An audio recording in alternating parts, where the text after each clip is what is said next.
There'll be like a box of jelly beans, jelly bellies. Who knows what we'll get next? Yeah, we're doing great. I need to send. I think there was a misdemeanor, wasn't there?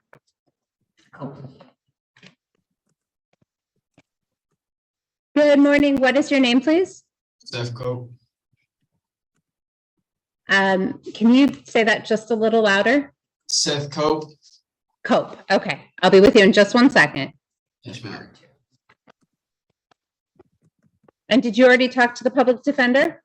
Yeah. Okay. Just 1 second. I got you. This is bot. Thank you. All right. Let me get your paperwork pulled up.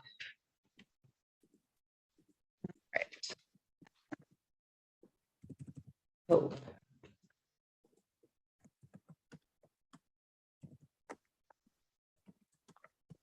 All right. Good morning to you. I'm Magistrate Garwood. I'm going to be handling your case today. You're here today on WCSD 23-53006. Now that I've called your case number, can you tell me your full name for the record? Seth Cope. What's your whole name? Middle names too. Seth Wayne Cope. Thank you. And I want to make you aware today we're doing this by Zoom. If something happens that you can't hear or see me, let me know right away. Otherwise, I'll assume our connection's working just fine. Second, I want to make you aware the courthouse is closed to the public.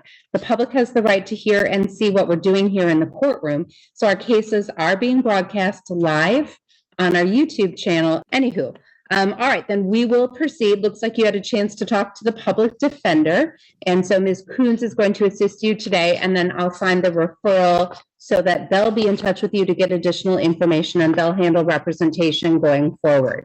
You have the following rights. You have the right to remain silent. Anything you say can and will be used against you in a court of law. You have the right to an attorney. If you can't afford an attorney, the court will refer you to the local appointing authority, which I've done, so they can handle representation going forward. You also have the right to a trial. Do you understand your rights as I've explained them to you? Yes. Now, you've given Ms. Coons contact information, an address, an email, and a telephone number. Can you receive phone calls and text messages at that number? Yes, ma'am. All right. And do you have access to the email that you've provided? Yes. All right. If there's any change to your contact information, you are required to notify the court. Certainly, you'll want to make the public defender aware so they can get in touch with you. You understand? Yes. Thank you. All right, Ms. Coons, your appearance, and then you're welcome to proceed. This is Bridget Coons from the Public Defender's Office on behalf of Mr. Cope. At this time, we would like to waive formal reading of the charges and stand mute. Thank you.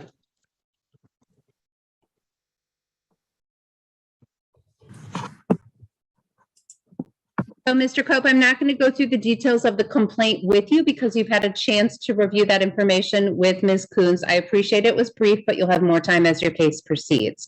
She's indicated you'll stand mute. That means you'll remain silent. As to the charges, 2 charges, I will enter that plea of not guilty on your behalf. I will schedule you for your next court date. That is going to be a pretrial. That will be at the 14A2 District Court. Is that in person? Did we decide? Okay. We believe that's in person. If it's by Zoom, then the public defender will get you that Zoom information. And we'll get you a notice to appear, and then you'll receive additional information from the public defender. That court date will be July 13th at 11 in the morning. All right, the next thing we'll need to address in this matter is bond. There are 2 parts to bond. Bond conditions, those are things the court tells you you can and cannot do. If you violate a bond condition, you are subject to immediate arrest. The other side of bond is whether you can be released today on your own or whether you'd have to post a bond in order to be released. Before I make any decisions regarding bond or bond conditions, I will hear from Ms. Coons. I did hear testimony regarding what allegedly took place on the day in question. Additionally, I do have a written request from the prosecutor and from law enforcement, and I do have a check on your criminal history. All that information goes into my evaluation, and I'll go through your conditions with you in just a moment. Counsel? Yes, we would be asking for a personal bond on this matter. I would like to note that this is a misdemeanor offense. Mr. Cope is currently self-employed within the construction and painting business. He's centered in Washtenaw County area. He does have a 3-year-old and a 2-month-old that he takes care of. He has joint custody, and they do stay with him 2 to 3 nights out of the week. He lives in Ypsilanti with his grandparents and does have support from them. He is low income. He receives state assistance. So for those reasons, we would be asking for a personal bond.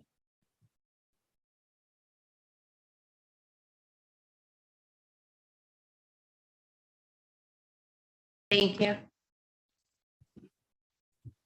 Diamond, the 3-year-old? Is it a 3 or a 2-year-old? 3-year-old. 3? Yes. And your son is 3 months old?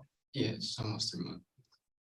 I'm sorry, I'm having trouble hearing you. You're gonna have to speak up. Yes, 3 months. 3 months old.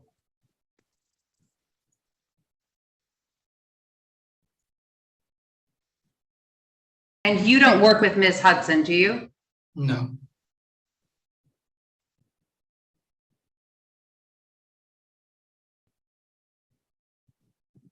All right, I'm going to set the following conditions for you. These are not in the order of importance. They're just in the order listed on the form that I am going to read from. When we're done, you'll get a copy of your conditions. You are going to have standard supervision with our community corrections department. That's going to include drug and alcohol testing. You will have to, upon your release, you'll have to go to community corrections. They're closed on the weekends. You'll have to go to community corrections to begin testing. You have to bring photo ID and $12. Do you understand? Yes, ma'am. They're open. They'll be open Monday, 8:30 to 4:30. Don't wait until 4 to get in there because it gets crowded. Next, no alcohol, no illegal drugs, and no marijuana. Do you understand? Yes, ma'am. But Do you have a medical marijuana card? I do not, but I will have marijuana in my system because it doesn't leave your system. Okay. Were you under any conditions to not be using marijuana prior to now? No. Okay, so it's a legal item, so it can be in your system until now, and going forward, that amount of marijuana should be reducing because you're not allowed to use. You understand? Yes, ma'am. You are not to leave the state of Michigan without prior permission of the court. You're not to purchase or possess any firearms, ammunition, or dangerous weapons. Do you understand? Yes. Own any firearms? Yes. Okay. And tell me, what do you own? Did you say, do I own any firearms? Or did you say, did I conclude? Own any guns? Did I own any? I'm not sure what the confusion is. Do you own any guns? No, I thought you said something else. I thought you said, did you understand the part on the firearm? Okay. Do you understand that you can't have any guns? Yes. Okay. No dangerous weapons, no firearms, no ammunition. You understand? Yeah. Nobody's holding any guns for you? There are no guns in your house? No. Okay. Next, you are not to assault, terrorize, frighten, intimidate, threaten, harass, molest, or stalk anyone. Do you understand? Correct. Yes? Yes. You are not to go to the home, any place of employment, any place of education, any house of worship, or any place of employment of Ms. Hudson. Do you understand? Yes, ma'am. And that's whether she's there or not. And you don't live together, correct? Correct.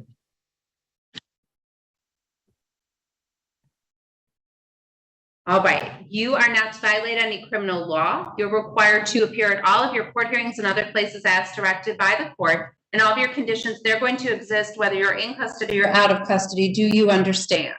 Yes. Those conditions remain in full force and effect until changed by the court. Do you understand?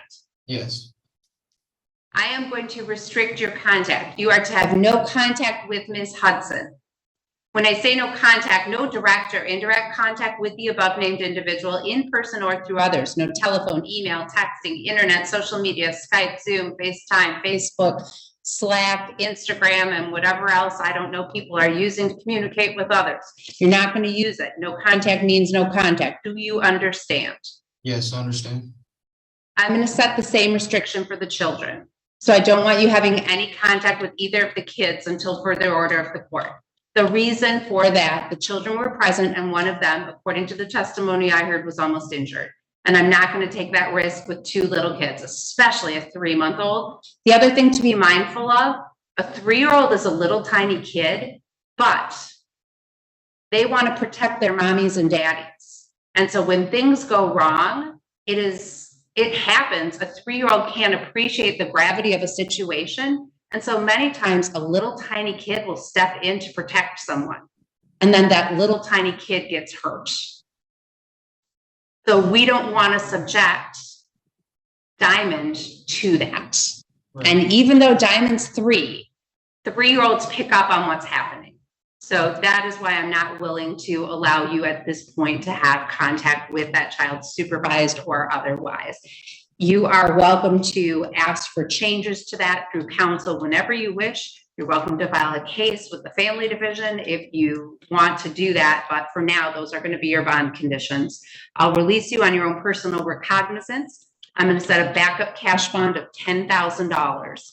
You won't have to post that unless you violate a condition or fail to come to court. That'll be the minimum bond you would face. Do you understand? Yes. Have any questions for me? No, not really. All right. Anything further or any questions or clarifications, Ms. Coons? Nothing further. Thank you. All right. Then, sir, you are all set. You can stand up and go to the door to let the jail staff know you're done. Thank you. And Your Honor, the provision about no alcohol, drugs, or weapons and surrender any and all. Yep, we have that stamped on each bond order, no alcohol, drugs, or firearms, so hopefully sometimes we will read that. Okay, who do we have, please, in courtroom 2? Position 14, Mr. Simmons. Okay.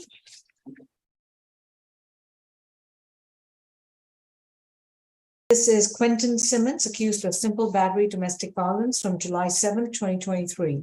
Mr. Simmons, please remember your right to remain silent, and your attorney is Mr. Zach Finley. Oh, sorry. Is it Mr. Doris? Oh, Ms. McLeod. Okay. Good afternoon. Good afternoon. All right, excuse me. Mr. Simmons, your attorney is Ms. Maureen McLeod. Do you see her on the screen?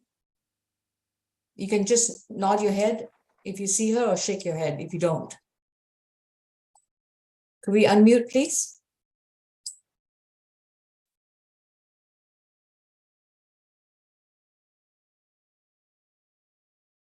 Yes, ma'am, I see her. Okay, great, thank you. Mr. Howard, any priors? Yeah, hold on. Let me get this case number for you real quick. Hold on. 841.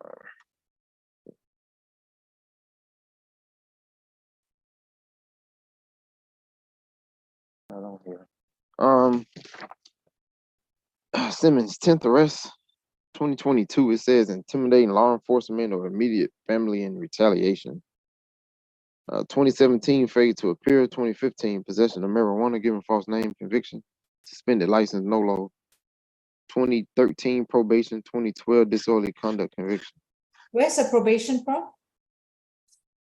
Oh, I don't know. I have to look at it.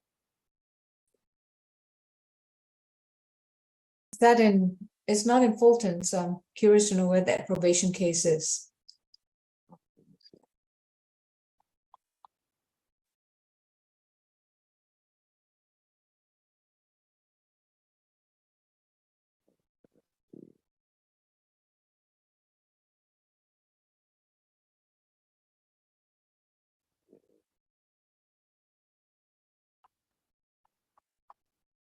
Probation is in Norcross. Norfolk? All right, so it's a city case? This is Norcross. Okay. Yes, Your Honor. It looks to be based off the disorderly conduct and possession of marijuana in 2012. I see. Okay. I was looking for the case number for the last arrest. I didn't see it. State may know it though. It was out of East Point. All right. I Ms. I Falk? will say to Your Honor and to pretrial, that 2022 case, I could not locate that in our system. So I'm not sure if it's still over in East Point, but I could not locate it as far as it was concerned in our case manager system. All right. So what's your recommendation on this simple battery involving a Cherie Jackson? So, Your Honor, this happened back on July 7th, so yesterday at 5225 Willow Park Boulevard in Atlanta. Ms. Jackson stated the defendant came home, accused her of cheating with the yard man, began shoulder bumping her, and then punched her in the stomach. We are asking for a $3,000 surety bond given the most recent arrest and the nature of those charges. We're also asking for no further contact with Ms. Cherie Jackson. Stay away from 5225 Willow Park Boulevard in Atlanta. No alcohol, drugs, or weapons. I do not see her here on the line, but we would just like to sound for her out of an abundance of caution. All right, Ms. Cherie Jackson, if you're present, please unmute and start your video. All right, Ms. McLeod? Yes, Your Honor, good afternoon. Good Mr. afternoon. Simmons is 36 years old. As Pretrial has said, he has had some arrests, but he does not have any significant convictions and certainly no history of violence whatsoever. He is employed. He tells me that he and the alleged victim have been in a relationship for about 5 years now, but it has not been going well recently. And he tells me that it's the other way around. It's that she has been accusing him of cheating, Your Honor. And that was an issue they do live together, but he had recently moved out and had not been there a lot, but he did go back there yesterday. And that was when she accused him of cheating and got in an argument with him. He denies that he punched her, Your Honor. He said that is absolutely false. She was just upset with him, and that is why she made these allegations. He is okay with no further contact with her, Your Honor, because he tells me that essentially the relationship between them was over, and that is the issue. He would need a one-time police escort to go back to the location to retrieve his belongings. I would ask the court to consider giving my client a signature bond, given the fact that he has no violent history, nothing further. What exactly is left there if he's already moved out? He does have some things left there. Things were not going well, and he'd been staying sort of with some friends and so on, but he has not moved out all his property yet, Your Honor. He does have some other belongings there. The warrant does say that he had already moved a TV, but he does have some other belongings there. So he would need a one-time police escort to go back to finish getting the rest of his belongings, Your Honor. All right, Mr. Simmons, could we unmute? What else do you need to take from the apartment? It's actually a house, Your Honor. The house is in my name. I have all the evidence that I need. What items do you need from the property? My whole life is in the house. The house is in my name. She stated to me that she was gonna get a TPO against me. I have all the evidence and text messages and things like that. She told me. I don't care what evidence you have. I want to know what belongings do you need to. Everything. My clothes. I think he's saying that his belongings are still there because Okay. the house is in his name, but he had moved out. He had moved away from there. He just wasn't staying there because they were not getting along. But it is still his house that he rented. His name is on the lease and everything. But because they were not getting along and he had moved away from there in the past couple of weeks and had been staying elsewhere, Your Honor. Okay. But he still needs to move his belongings out because they are his belongings. It's just that they were not getting along. He had somewhere else he could stay, so he moved away from there, but not fully. He just wasn't staying there. And you said they've been living together for about 5 years. I think you mentioned that. That is correct, Your Honor. Okay, so right now, I'm going to set a bond at $5,000. It's going to be a signature bond through pretrial. He's to have no further contact with Cherie Jackson, to stay 200 yards away from her, not communicate with her in any way, form, or manner. He's allowed a one-time visit with a police officer to retrieve sufficient items that require him to be able to just stay elsewhere. But if there are any items in dispute, for example, if Miss Jackson says he cannot take that or he cannot take this, he's not allowed to pick them up. He is not. I understand, Your Honor. So if he wants to retrieve his clothes, his underwear, his phone charger, I can understand. But if he's going to pick up the dining table or a sofa or something, and she says, no, that stays, he can't remove that item. Yeah, it's kind of a nasty situation when these kind of things blow out of proportion. But that's the only way I'm going to permit. I'm actually not inclined to grant a one-time visit under these circumstances. I just get the vibe that that visit's not going to turn out right. Well, if law enforcement is there, Your Honor, it should be okay. And he would need some of his stuff. If there is any breach of peace, law enforcement is authorized to immediately arrest you and bring you back to jail, and the signature bond will be revoked. All right. If you'll have to report to pretrial once a month. You can't afford to get arrested again. Otherwise, pretrial will revoke the signature bond and will convert to a good bond. Your next court date will be sent to you to your new address. So within 30 days of being released, you are to update the court with your new mailing address. If there is a TPO being filed, well, then the TPO judge will also give you a date in which to go and retrieve your items. And again, that TPO judge will also say the same thing. If there are any items in dispute, you're not permitted to retrieve those items. All right, no illegal drugs, no alcohol, no weapons. And while you are out of bond, you will attend and complete a one-day anger awareness program with pretrial. Thank you. Your Honor, could you repeat the amount of that bond? I didn't mean to interrupt you. $5,000. $5,000 signature bond. Through pretrial. Thank you. Thank you. Position 10, Mr. Per judge. Yes, sir. Courtroom 2, who do we have again? Position 10. 10. This is State versus Lawrence Melrose, accused of battery, domestic violence from July 5th, 2023. Mr. Melrose, you've been advised of your right to remain silent, and your attorney is Mr. Dodis. Any priors, Mr. Howard? His 10th arrest. He was arrested in January, possession of meth, possession of a firearm. That's open in Cobb. 2021, possession of a firearm by convicted felon. 2021, hit and run. 2012, armed robbery conviction. 2012, simple robbery. That history come out of Louisiana. All right, thank you. Ms. Falk? Yes, Your Honor. This incident happened at the La Quinta Inn and Suites at 6260 Peachtree Dunwoody Road in Sandy Springs on July 5th.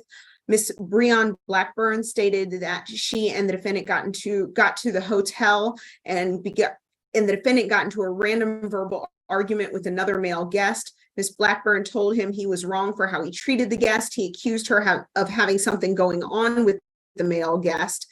He then punched her in the head with a closed fist, took a rat tail comb out of his pocket and tried to stab her with it. When Miss Blackburn ran to the desk manager at the La Quinta Inn, the desk manager called 911. The officer in the warrant stated he was able to feel a large knot on the right side of her scalp and a smaller knot on her arm. And Miss Blackburn told the officers that the defendant had a history of violence. Miss Blackburn, we were able to speak with her. She did state that she and the defendant have been together for approximately 2 years, that they do reside together in Riverdale, Georgia, and that the lease is in her name. She did state this is the first time he put his hands on her although that is contradicted by the statements that were made in the warrant. And she did confirm the events of the warrant and stated she sustained a knot on her scalp and one on her arm. She also stated she ended up going to Northside Hospital. Despite that, she is asking for a no violent contact and wants the defendant to return. However, given the recency of the events, the state would object to that. We are instead asking for a $5,000 surety bond, no further contact with Ms. Breon Blackburn, stay away from 6260 Peachtree Dunwoody Road, as well as a stay away from 1468 Pine Glen Drive in Riverdale. No alcohol, drugs, or weapons. We are basing that largely on the incident itself, as well as the arrests out of Louisiana, which show a history of violence, which include robberies, most recently in 2021, which also give us concerns for the ties to the community. That's all from this. Oh, he also was arrested January 31st, 2023 for possession of drugs and possession of a firearm by a convicted felon and possession of a firearm during commission of a felony in Cobb County. So that is our basis for our bond recommendation. We would like to sound for Ms. Black. Yes, Miss, I think that may be Miss Blackburn. I have a Breon's iPhone. Miss Blackburn, if that is you, you need to do a couple things. Unmute. Yes, ma'am. You need to lower your device so we can see your face. All right. And would you like to say anything? I just wanted to say that, Okay, that case, just step back a little bit from the phone. And, oh, you're in bed.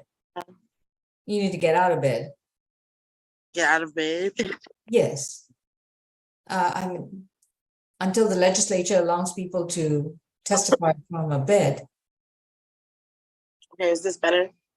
I hope so. Okay. Raise your right hand. You solemnly swear and affirm the testimony you provide will be the truth to the best of your knowledge. Yes, ma'am. All right, Ms. Blackburn, Ms. Falk is correct. I'm sorry. Is there a reason why your phone's moving? No, because I can't hear that well, so I'm trying to listen to you. Okay. There are statements that have apparently been made by you in the warrant to the police officer. So the only question I have of you is, are you comfortable with Mr. Melrose being back with you? Yeah, I'm not scared. I don't have any fear with him. I'm not, scared to be around him. We both just been under a lot of stress because we've relocated from New Orleans to out here. So, it was a heated argument, but I'm not afraid to be around him. I'd rather him be here than in jail. So I actually wanted to drop the charges if possible, because I just feel like he just got out of jail a couple of months ago. So I didn't know how to pursue that as far as going to the courthouse and dropping the charges that Sandy Springs had filed. All right. Unfortunately, the decision to drop the charges is with only the prosecutor. All right. You really didn't have that option. Okay. All right. Thank you. Mr. Dotis? Ms. Falk, did you have something? I just wanted to ask the witness one question. Go ahead. Ms. Blackburn, when did the two of you relocate from Louisiana to Georgia? We've been back and forth since, I want to say, last August. Okay, so the most recent time? A couple of weeks ago. Okay, thank you, Ms. Blackburn. That's all for the state, Your Honor. All right, Mr. Dotis? Thank you, Your Honor. Mr. Melrose is 28 years old. My understanding is he has been in Georgia for the past year. Before that, he was in New Orleans. I would argue that he does have substantial ties to the Atlanta Atlanta and Georgia area. He moved here with Miss Blackburn to be closer to his mom, Miss Stephanie Randall. I have her phone number as well as her address in Union City. That it's my understanding that Mr. Melrose can go to. And I will provide that. That is not on the booking sheet, so I will provide that to Miss Grace and Okay, pretrial thank you. in the chat. He did attend high school in New Orleans, and he's currently applying for a job at the local Amazon warehouse as an Amazon driver, and does want to stay in this community since he does have his mother's support. As we heard from Miss Blackburn, she does not want this case to go forward. And despite the history we heard, this is allegedly the first time that anything got physical. She was not in fear and does want Mr. Melrose to come home so that they can work through any and all issues. So we would request no further violent contact with Miss Blackburn. Mr. Melrose is open to any counseling to ensure that Mr. Melrose and Ms. Blackburn have no further issues. Mr. Melrose is currently not working while he's applying for jobs, so he can't afford any monetary amount of bonds, so we would request a signature bond. Okay. Going with the state's recommendation of 5,000 surety bond, no further contact with Ms. Blackburn to stay away from the La Quinta Inn, the one that's in Sandy Springs, and the location, the Pinedale Drive location in Riverdale. He's not to consume any illegal drugs, no alcohol, and definitely he's not allowed to possess any firearms or any weapons that are firearms in nature. His next court date is July 20th. And we will see him there. If he makes bond, he would need to update the court with his new address within 30 days of release. Understood, Your Honor. Ms. Falk, would you mind chatting me that address, that second stay away address? Of course. Thank you.